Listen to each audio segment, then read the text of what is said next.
ஆண்டவராக இயேசு கிறிஸ்துவின் நாமத்தில் என் அன்பின் வாழ்த்துக்கள். இன்றைக்கு காலை தியானத்திற்காக நாம் தெரிந்து கொள்கிற வேத வசனம் 1 யோவான் 5ஆம் அதிகாரம் 20வது வசனம். இவரே மெய்யான தேவனும் நித்திய ஜீவனுமாய் இருக்கிறார். இவரே மெய்யான தேவனும் நித்திய ஜீவனுமாய் இருக்கிறார். ஏனென்றால் குமாரனாகிய இயேசு கிறிஸ்து சத்தியமுடையவர். நாம் இயேசு கிறிஸ்துவின் சத்தியத்திற்குள் இருக்கிறோம். இவரே மெய்யான தேவன் நித்திய ஜீவனுமாய் இருக்கிறார். இயேசு கிறிஸ்துதான் மெய்யான தேவன், இயேசு கிறிஸ்துதான் நித்திய ஜீவன். நாம் அநேகருக்கு அநேக சந்தேகங்கள் உண்டு. தேவன் எப்படி மனிதனாய் மாறினார்? தேவன் எதற்காக மனுக்குல அவதாரம் எடுக்க வேண்டும் என்றெல்லாம் நமக்கு பல சந்தேகங்கள். ஒரு கடவுள் மனிதனாக மாற முடியுமா? அவர் இப்படி வந்து இந்த பாடுகளை ஏற்க முடியுமா? இதெல்லாம் நம்புற மாதிரியா இருக்கு.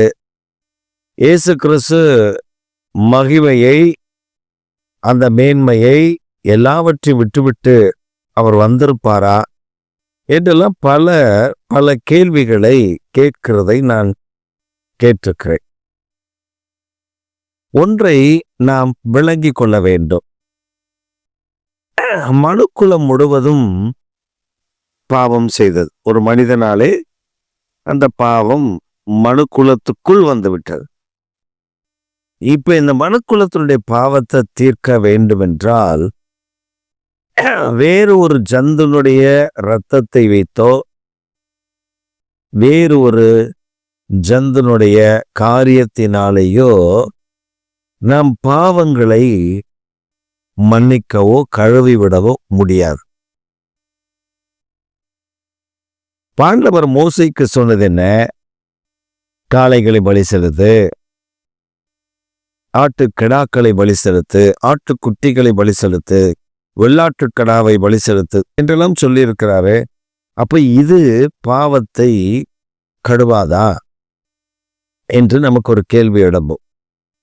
ஆட்டுடைய இரத்தமோ மாட்டுடைய இரத்தமோ புறாவுடைய இரத்தமோ நம் பாவங்களை கழுவ முடியாது, மாறாக மூட முடியும். இந்த இரத்தத்தினால நம்முடைய பாவங்களை மூடி வைக்க முடியும். ஆனால் என்னைக்கா இருந்தாலும் அந்த பாவம் மன்னிக்கப்படாமல் அது வெளியரங்கமாகும்.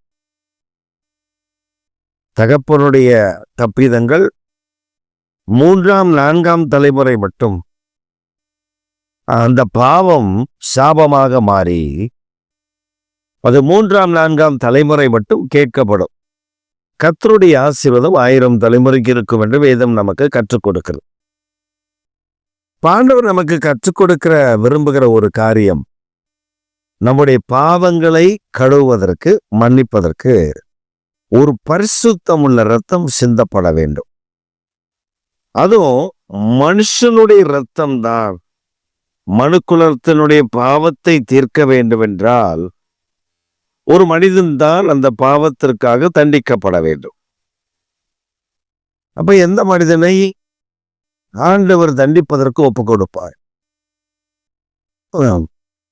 இதைதான் அப்படி மனிதர்கள் தண்டிக்கப்பட முன்வருவார்களா என்று பார்ப்பதற்கு தான் ஆபிரகாமிடத்துல ஈசாக்கை பலி செலுத்து அப்படின்னு கேட்ட பொழுது ஆபிரகாம் ஈசாக்கை பலி செலுத்த துணிந்து கொண்டு வந்தான்.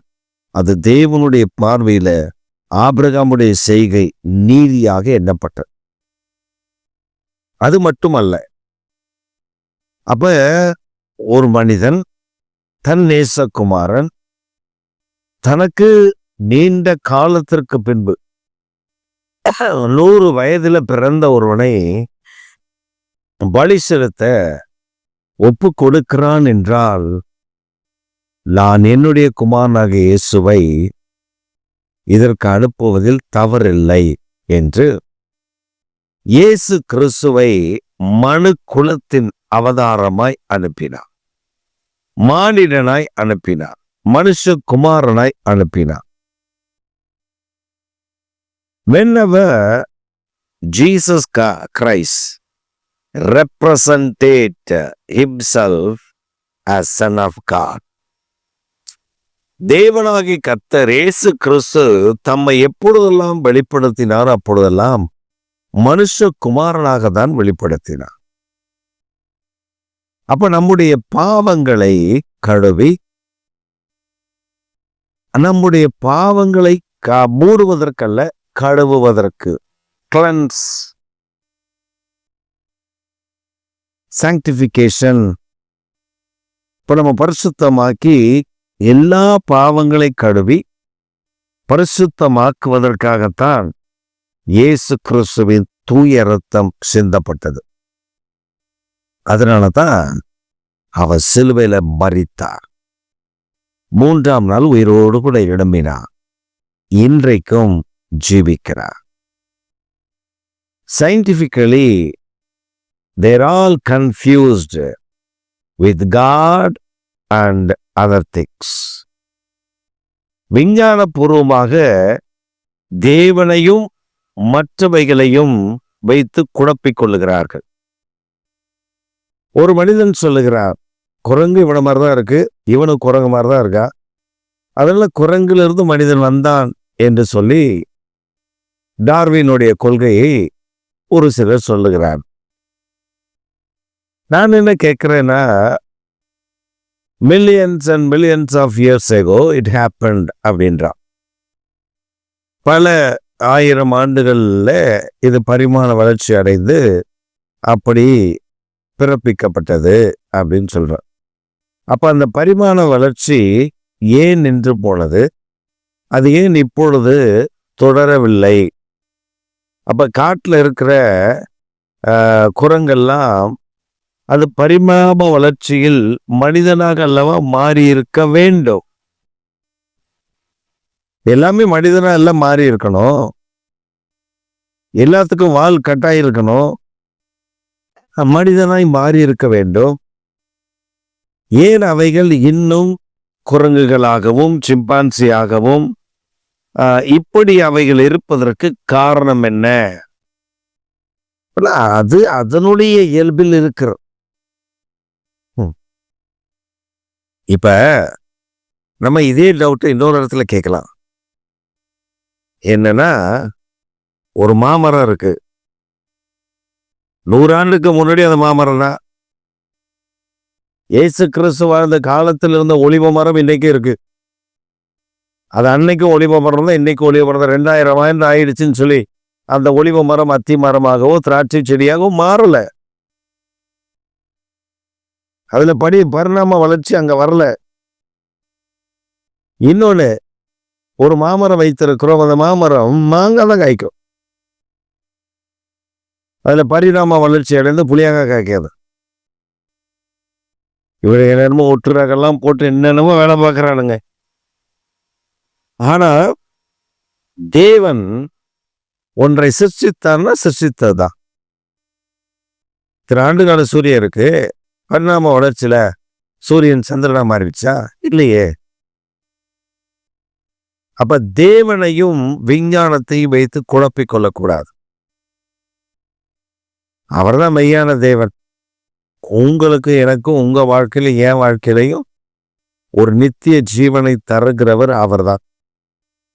வேதம் மிக தெளிவாக சொல்லுகிறது, என்னை அல்லாமல் நீங்கள் தேவனுடைய ராஜ்யத்துக்குள் பிரவேசிக்க முடியாது. அப்ப நானே வழி சத்தியம் ஜீவனுமாய் இருக்கிறேன். ஆண்டவர் இயேசுதான் வழி, அவர்தான் சத்தியம், அவர்தான் ஜீவன். நம்மை அவர் பிதாவின் சமூகத்துல கூட்டி சேர்க்கிறவரும் அவர்தான். அப்ப நம்முடைய வாழ்க்கையில நம்மை ஆசீர்வதிக்கிறவர், நமக்கு நித்திய ஜீவனை தருகிறவர், அவர் மெய்யான தேவன். அதனால் நமக்கு நித்திய ஜீவன் கிடைக்கிறது. இந்த நித்திய ஜீவன் கிடைக்கிறதற்கு அவர் தியாகமாய் பலி செலுத்தப்பட்டதினாலே, அவர் இரத்தத்தினாலே நம்மை கழுவி பரிசுத்தமாக்கி தயவு பாராட்டுகிறார். அவர் அடிக்கப்பட்ட அந்த நாளிலேயே சிலர் அடிக்கப்பட்டார்கள். அந்த இரத்தம் பாவத்தை கழுவுமா? கழுவாது. ஏன்னா இதுதான் பரிசுத்தம் உள்ள இரத்தம். இந்த பரிசுத்தம் உள்ள இரத்தம் தான் நம்முடைய பாவங்களை கழுவும். இந்த காலை வேளையில் நம்மை சத்தியத்திற்குள் அழகாக மூடி மறைத்து நம்மை வழிநடத்த விரும்புகிறார் நம்முடைய தேவனாகிய கர்த்தர். நாம தான் இது இப்படி இருக்குமா, அந்த ஆராய்ச்சி இப்படி இருக்குமா, அவர் இப்படி சொல்லியிருக்காரா, இவர் இப்படி சொல்லியிருக்காரோ நம்ம தேடுகிறோம். வேத வசனத்தை ஆராய்ந்து பாருங்கள். அந்த வேத வசனம் அவரை திருஷ்டாந்தப்படுத்துகிறது. நம்ம பைபிள்ல மட்டும் இல்ல, கேஜூர் சாம அதர்வனத்திலையும் நீங்க குரான்லையும் எங்க எந்த வேதத்தை எடுத்தாலும் அங்கே இயேசு கிறிஸ்துவை குறித்து சொல்லாமல் இருக்கார். காரணம், அவர்தான் சிருஷ்டிகர்த்தர். இன்றைக்கு நீங்களும் நானும் அவரை நம்புகிறோம், அவரை விசுவாசிக்கிறோம், அவர் இரத்தத்தினால கழுவப்படுகிறோம், எங்களை பரிசுத்தமாக்கி காத்துக்கொள்ளும் என்று ஜெபிக்கிறோம்.